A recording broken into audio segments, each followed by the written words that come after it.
আসসালামু আলাইকুম। আজ আমরা ৬ নম্বর পর্বে চলে এসেছি। বিষয় শ্রেণী প্রেমের গল্প। তো কানে একটি হেডফোন দিয়ে রাখুন এবং মনোযোগ দিয়ে শুনুন। নাফিসের ঘরে সেই রাতটা অনেক হচ্ছিল ঠিক সিনেমার দৃশ্য। দুই পরিবার মুখোমুখি, সাফা পাশে এবং প্রথমবার তাদের প্রেম বাইরের পৃথিবীর সামনে দাঁড়িয়ে আছে। সবকিছু সুন্দরভাবে এগোচ্ছিল, যেন দীর্ঘ অপেক্ষার পর দুজনেই জীবনের নতুন পৃষ্ঠা খুলতে যাচ্ছে। কিন্তু জীবন কখনো এমন সরলভাবে পথ দেয় না। পরের দিন দুপুর, সাফা গ্যালারিতে নতুন প্রদর্শনীর প্রস্তুতি নিচ্ছিল। তুলির রং, ক্যানভাস, বিড়ালের মতো নরম সুরে বাজতে থাকা গান, সবকিছুর মাঝেই এক শান্ত দৃশ্য। ঠিক তখন দরজায় টোকা। সাফা ভেবে নিয়েছিল নাফিস হবে, কিন্তু দরজা খুলতেই মুখ শুকিয়ে গেল তার। দাঁড়িয়ে আছে একজন যুবক, চোখে গভীর অন্ধকার, ক্ষোভের মতো কঠিন দৃষ্টি এবং মুখটা অসম্ভব পরিচিতি। তুমি? সাফা কেঁপে উঠল। ছেলেটা ঠান্ডা গলায় বলল, তুমি ভেবেছিলে আমি ফিরে আসব না?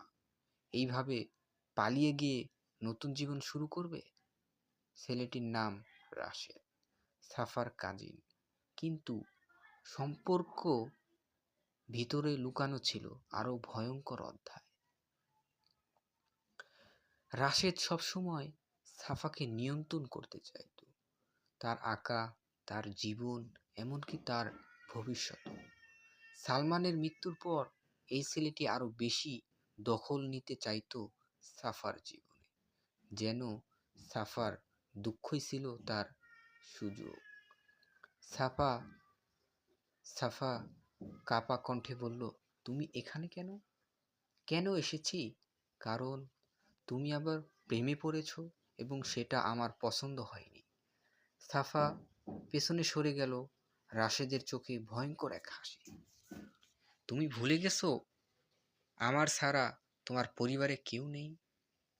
তোমার সব কিছু আমি সামলেছি, আর এখন তুমি একজন অচেনা ছেলের সাথে নতুন জীবন শুরু করবে? সাফা জবাব দিল, ও আমার জীবন বাঁচিয়েছে, তুমি শুধু আমাকে আটকে রাখতে চেয়েছো। রাশেদ টেবিলের উপর থাকা সাফার স্কেচবুকটা তুলে নিল, পাতা উল্টাতে উল্টাতে বলল, এই লোকটা নাফিস, তোমার নতুন আঁকা স্বপ্ন। মনে রেখো, স্বপ্ন যত সুন্দর হয়, ভাঙলে শব্দটা তত ভয়ঙ্কর।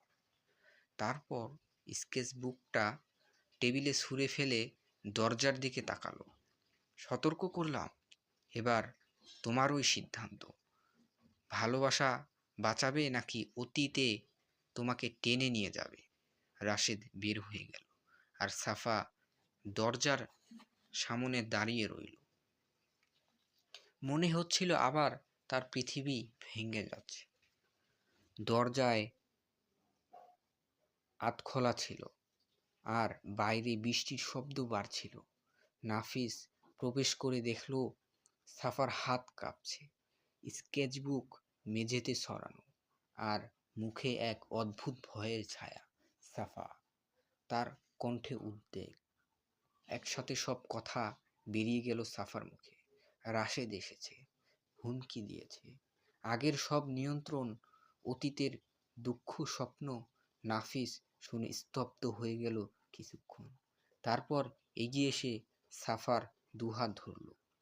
তুমি আর একা না, তুমি আর কারো নিয়ন্ত্রণে বাজবে না, আমি আছি। কিন্তু সাফা মাথা নাড়ল। না নাফিস, তুমি জানো না রাশেদ কেমন। সে আমাকে ক্ষতি করতে পারে। আমার জীবন আগেও যারা এসেছে তারা আর থাকে না। নাফিস কাছে এসে বলল, তাহলে এবার গল্পটা পাল্টাবে? তোমার অতীত আর তোমাকে বেঁধে রাখতে পারবে না। আমি থাকলে কেউ তোমার দিকে তাকাতে পারবে না। তোমাকে রক্ষা করা আমার অধিকার, ভয় নয়।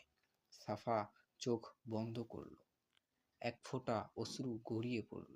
সে জানতো কেউ তাকে এত দৃঢ়ভাবে আগে কখনো বলেনি, আমি আছি। কিন্তু ঠিক সেই মুহূর্তে বিদ্যুতের মতো একটা শব্দ হলো। ফোনে মেসেজ। নাফিস দেখল বার্তাটা তার বাবার মোবাইলে পাঠানো। তোমার ছেলে সাফার সাথে যুক্ত হলে বিপদ হবে, তাদের আলাদা করাই ভালো। বার্তার শেষে সই আর। নাফিসের চোখ গরম হয়ে উঠল। সে বুঝল এই প্রেম শুধু বৃষ্টির গল্প নয়, এখন এটা লড়াই। বাইরে বৃষ্টি বাড়ছে, রুমটা অন্ধকার, দুজন পাশাপাশি দাঁড়িয়ে, আর সামনে এক অদৃশ্য শত্রুর ছায়া। সাফা ধীরে বলল, তুমি না চাইলে আমি তোমার জীবন থেকে সরে যেতে পারি। নাফিস তার দিকে তাকালো, যেন পৃথিবীর শেষ আলো এই চোখে।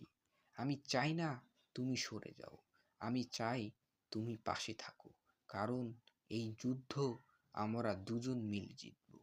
সাফা তাকে জড়িয়ে ধরল এমনভাবে যেন পৃথিবীটা আবার তার পাশে দাঁড়িয়েছে।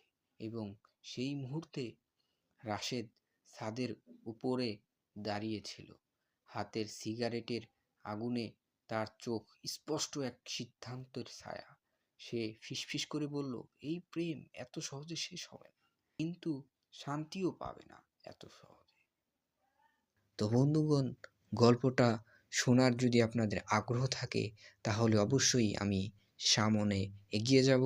তো সাপোর্ট করতে থাকুন, সাবস্ক্রাইব করুন, ভিডিওটি শেয়ার করুন, আপনার বন্ধুবান্ধবদের কাছে ভিডিওটি পাঠান এবং দরকার পড়লে আপনার মোবাইলে সেভ করে রাখুন এবং কানে হেডফোন দিয়ে গল্পগুলো শুনতে থাকুন।